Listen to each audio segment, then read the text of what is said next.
Pas de repos pour les braves. Bien que le fort de Brégançon soit le lieu de villégiature présidentielle par excellence, Emmanuel Macron n'y coupe pas totalement avec ses responsabilités. Pas vraiment adepte du farniente, le président de la République préfère le cumul repos-boulot, ralentissant le rythme mais restant toujours actif et disponible pour assurer ses fonctions présidentielles. Pour lui, le fort de Brégançon est un Élysée sur Méditerranée qui permet de travailler, comme il l'a lui-même décrit.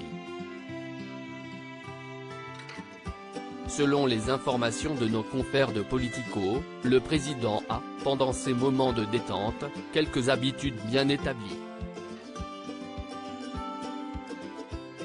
Chaque été, il préside les commémorations du débarquement en Provence à Bormes-les-Mimosas. Il apprécie également prendre un café avec le maire de la ville et s'accorde des instants de lecture pour s'informer sur l'actualité et contacter ses ministres pour discuter des sujets en cours. Emmanuel Macron profite également de son séjour à Brégançon pour s'adresser directement aux Français. En 2021, il avait ainsi invité les internautes à lui envoyer des questions sur la pandémie de Covid-19 via les réseaux sociaux. Répondant à ces interpellations en toute simplicité, en polo et en vidéo, le chef de l'État avait évoqué la campagne de vaccination, les effets secondaires et le pass sanitaire.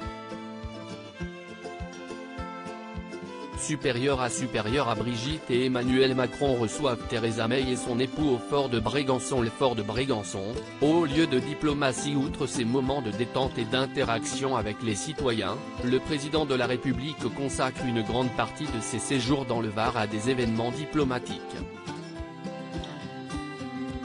Au fil des années, il a reçu des personnalités internationales telles que la première ministre britannique Theresa May, le président russe Vladimir Poutine, et la chancelière allemande Angela Merkel.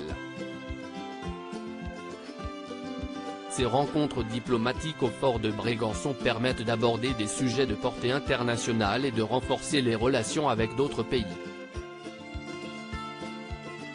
En somme, le séjour estival du locataire de l'Élysée dans le Var est loin d'être un simple moment de détente. Le président reste actif et impliqué dans ses responsabilités tout en profitant des charmes de la région méditerranéenne.